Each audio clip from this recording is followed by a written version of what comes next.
selamat petang. Bersama dengan cibu aku, Along. Kita orang akan pergi mencari peacock bass. Tanpa melengahkan masa, jom kita lancar tau.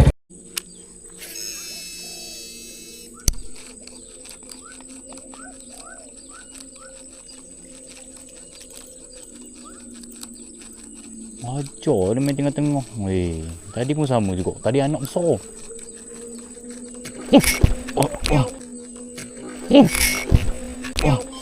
Okey.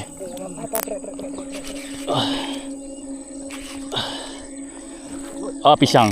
Pisang. Pisang long.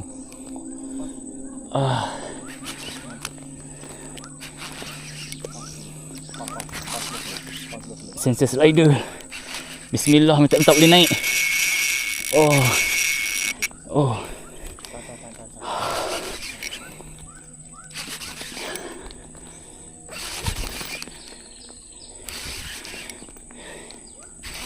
Gunung Fujiyama. Mau bantuan enggak? Mesti nak mau long. Aduh. Perlu dibayar ya. 2 ekor lurnya.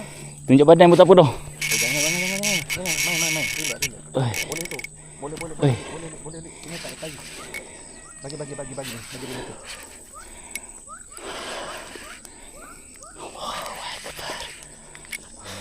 Itu akan berpating tadi. Kau berubah. Counter blow TR.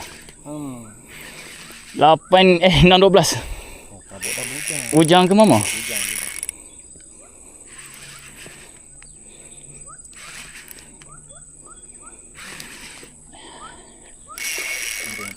Lama.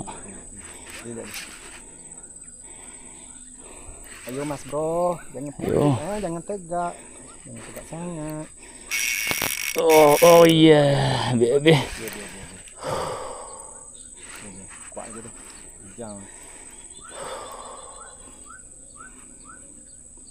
Kau nak shoot lah tu kang? Jangan. Tak dia lah, dia nak shoot. Buka direct sikit. Buka dah. Jadi shoot. Bau. Jangan tegak. Ni dia ambil nafas dulu. Ambil nafas. Cepat. Boleh gerik ke tu? Alright. Alhamdulillah. Ya Allah. Menggunakan sensor slider Piranha Dot. Ketak-ketak.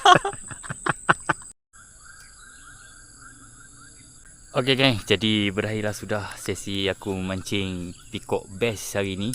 Sebenarnya niat aku memang nak cari peacock bass, tapi tak sangkalah rekod personal rekod bujang untuk ikan tomeng aku berjaya dapat pada hari ini. So bujang tadi berat dia 4.5 kg. Semoga kita berjumpa lagi di vlog yang akan datang. Bye bye. Assalamualaikum.